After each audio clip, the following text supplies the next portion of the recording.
Hello, my dear friends. Welcome to our channel Be Nice for Better Life. आप देख रहे हैं 1000 science series का पार्ट 4।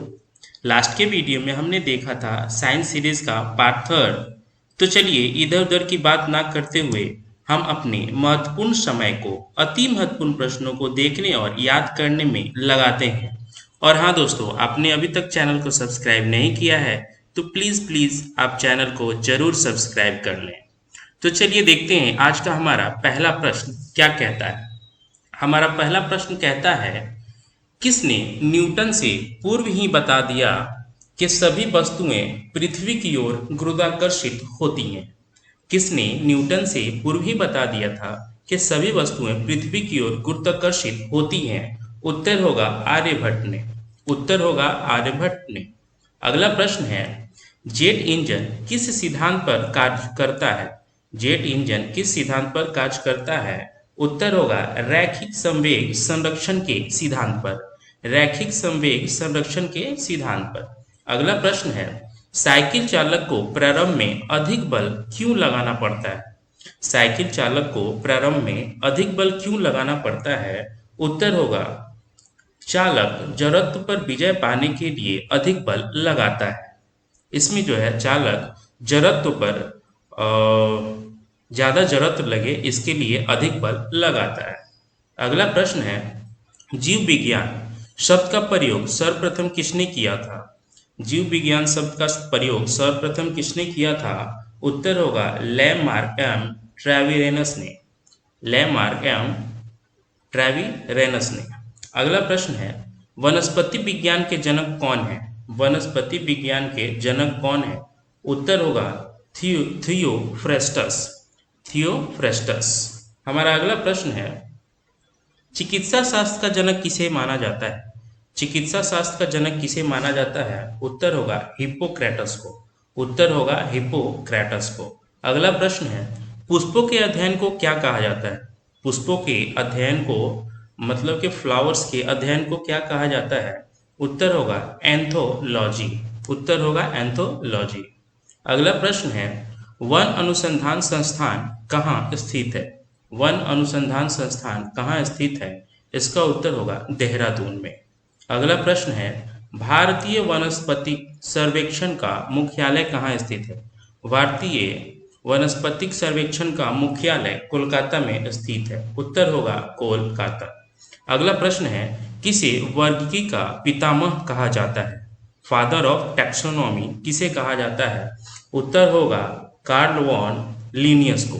कार्ल वॉन लिनियस को। अगला प्रश्न है, वर्गीकरण की आधारीय इकाई क्या है? वर्गीकरण की आधारीय इकाई स्पेसीज होती है। उत्तर होगा स्पेसीज। अगला प्रश्न है, बैक्टीरिया की खोज सर्वप्रथम किसने की थी? बैक्टीरिया यानी कि जीवाणु की खोज किसने की थी? उत्तर होगा लेवेनहोक। उत्तर होगा लेवेनहोक। अगला प्रश्न है, वास्तविक केंद्रन किसमें अनुपस्थित होता है? वास्तविक केंद्रन किसमें अनुपस्थित होता है? उत्तर होगा जीवाणुओं में। उत्तर होगा जीवाणुओं में। हमारा अगला प्रश्न है, भोजन की विषाक्तता उत्पन्न होती है? भोजन की विषाक्तता किसके द्वारा उत्पन्न होती है? यहाँ उत्तर होगा क्लोरोस्ट्रीडियम वेटुलिनस वेटुलिनम द्वारा। क्लोरोस्ट्रीडियम वेटुलिनम द्वारा। अगला प्रश्न है, नाइट्रोजन में स्थिरीकरण में कौन सी फसल सहायक है? नाइट्रोजन के स्थिरीकरण में कौन सी फसल सहायक है? उत्तर होगा फली या बीन्स। उत्तर होगा फली। अगला प्रश्न है, जीवाणुओं के द्वारा होने वाली बीमारी के नाम। जीवाणुओं के द्वारा होने वाली बीमारी के नाम। तो दोस्तों यहाँ पे मैं कुछ नाम बता रहा हूँ, जैसे कि कुष्ठ रोग, टेटनस, टाइफाइड, प्लेग, हैजा इत्यादि। और आपको मैं एक ट्रिक बता देता हूँ कि पंडित का टिक्सी न्यू है। पंडित का टिक्सी न्यू है। इसमें प से आपको प्लेग, डी से आपको डिप्थीरिया और टी से टाइफाइड। उसके बाद क से काली खांसी, ट से टेटनस और फिर क से कुष्ठ रोग, इसके बाद सिफिलस, न्यूमोनिया और हैजा। ये कुछ जीवाणुओं से होने वाले प्रमुख रोग हैं, जैसे कि प्लेग, डिप्थीरिया, टाइफाइड, काली खांसी, टेटनस और न्यूमोनिया और हैजा। तो ये एक ट्रिक जो मैंने बताया अभी, पंडित का टिक्सी न्यू है, तो आप इसे लिख लेंगे। अगला प्रश्न है, सूक्ष्म जीवाणुओं युक्त पदार्थ का शीतीकरण एक प्रक्रिया है जिसका कार्य सूक्ष्म जीवाणुओं युक्त पदार्थ का शीतीकरण एक प्रक्रिया है जिसका कार्य जीवाणुओं को निष्क्रिय करना होता है। जीवाणुओं को निष्क्रिय करना होता है। अगला प्रश्न है, दूध के दही के रूप में जमने का क्या कारण है? दूध के दही के रूप में जमने का कारण लैक्टोबैसिलस होता है, लैक्टोबैसिलस। अगला प्रश्न है, वृक्षों की छालों पर उगने वाले कवकों को क्या कहा जाता है? जो कवक वृक्षों की छालों पर उगाते हैं उसको कार्टिकोल्स कहा जाता है। उत्तर होगा कार्टिकोल्स। अगला प्रश्न है, कौन खुजली के रोग स्केबिज का कारण है? स्केबिज का क्या कारण है? उत्तर होगा कवक। हमारा अगला प्रश्न है, लाइकेन किन दो वर्गों के पौधों से मिलकर बने होते हैं? लाइकेन किन दो वर्गों के पौधों से मिलकर बने होते हैं? वो पौधे हैं कवक और शैवाल। कवक और शैवाल इन्हीं दो वर्गों से पौधे लाइकेन के बने होते हैं। अगला प्रश्न है, लाइकेन किसके सूचक होते हैं? लाइकेन किसके सूचक होते हैं? तो ये वायु प्रदूषण के सूचक होते हैं। उत्तर होगा वायु प्रदूषण।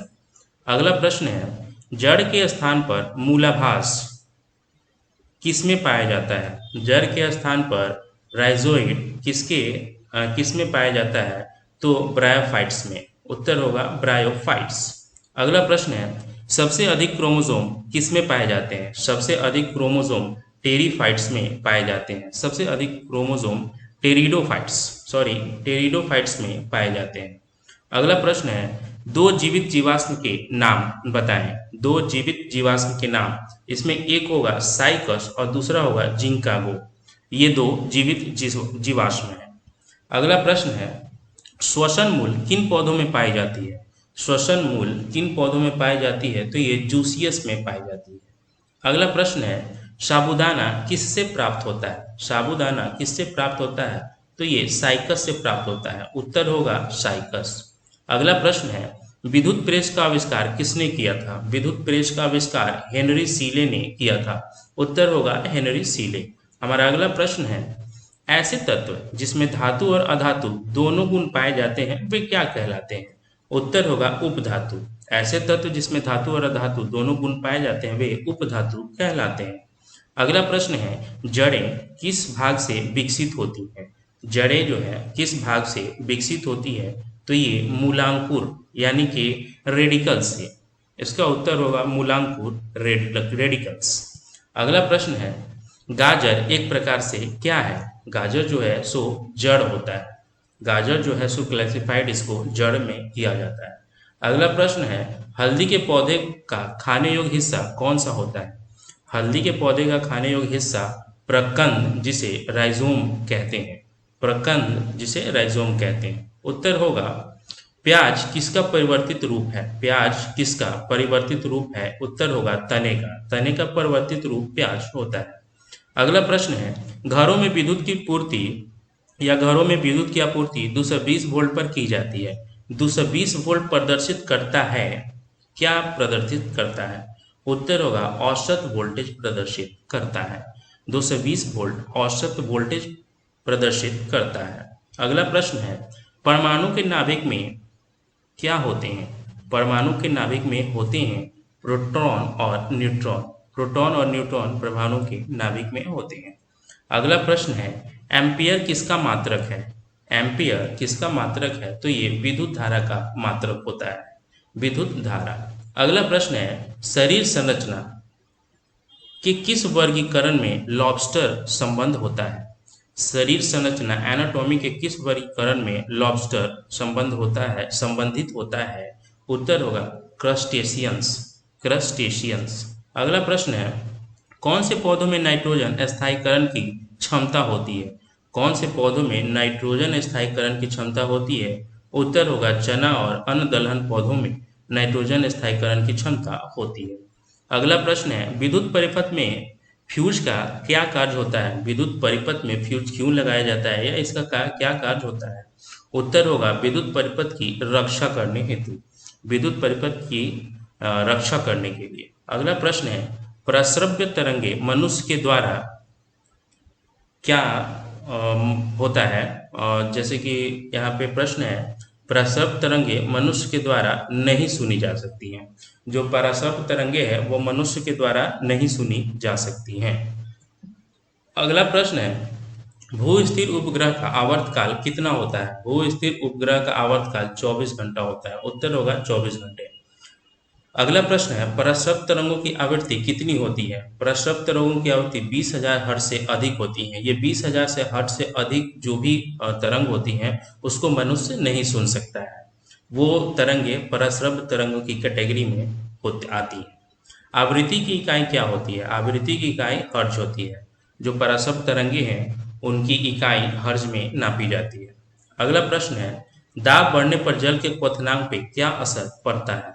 दाब बढ़ने पर जल के क्वथनांक पे क्या असर पड़ता है? तो जल का क्वथनांक भी बढ़ता है। उत्तर होगा बढ़ता है। अगला प्रश्न है, चिकित्सा शास्त्र का जनक किसे कहा जाता है? चिकित्सा शास्त्र का जनक हिप्पोक्रेटस को कहा जाता है। उत्तर होगा हिप्पोक्रेटस। अगला प्रश्न है, ल्यूमेन किसका मात्रक है? ल्यूमेन किसका मात्रक होता है? उत्तर होगा ज्योति फ्लक्स का। उत्तर होगा ज्योति फ्लक्स। अगला प्रश्न है, हाइड्रोजन गैस से भरा गुब्बारा पृथ्वी से चंद्रमा पर ले जाया जाता है तो गुब्बारा चंद्रमा पर क्या असर होता है? गुब्बारे पर क्या असर होता है? जब हाइड्रोजन गैस से भरा गुब्बारा पृथ्वी से चंद्रमा पर ले जाया जाता है तो वो फट जाएगा। उत्तर होगा फट जाएगा। अगला प्रश्न है, एक लिफ्ट एक समान वेग से ऊपर जा रही है तो उसमें स्थित व्यक्ति का भार में क्या परिवर्तन होगा? एक लिफ्ट एक समान वेग से ऊपर जा रही है तो उसमें स्थित व्यक्ति का भार कैसा होगा या भार पर क्या अंतर पड़ेगा? उत्तर होगा अपरिवर्तित रहेगा। कोई अंतर नहीं पड़ेगा उसके भार पर, वो अपरिवर्तित रहेगा। अगला प्रश्न है, लालटेन की बत्ती में मिट्टी का तेल बराबर ऊपर चढ़ता रहता है, क्यों? तो ये पृष्ठ तनाव के कारण ऊपर चढ़ता रहता है। लालटेन की बत्ती में मिट्टी का तेल बराबर ऊपर चढ़ता रहता है जिससे कि लालटेन जलता रहता है। ये पृष्ठ तनाव के कारण ऐसा होता है। हमारा आज का आखिरी प्रश्न है, बैरोमीटर में पारे का तल एकाएक गिरना क्या प्रदर्शित करता है?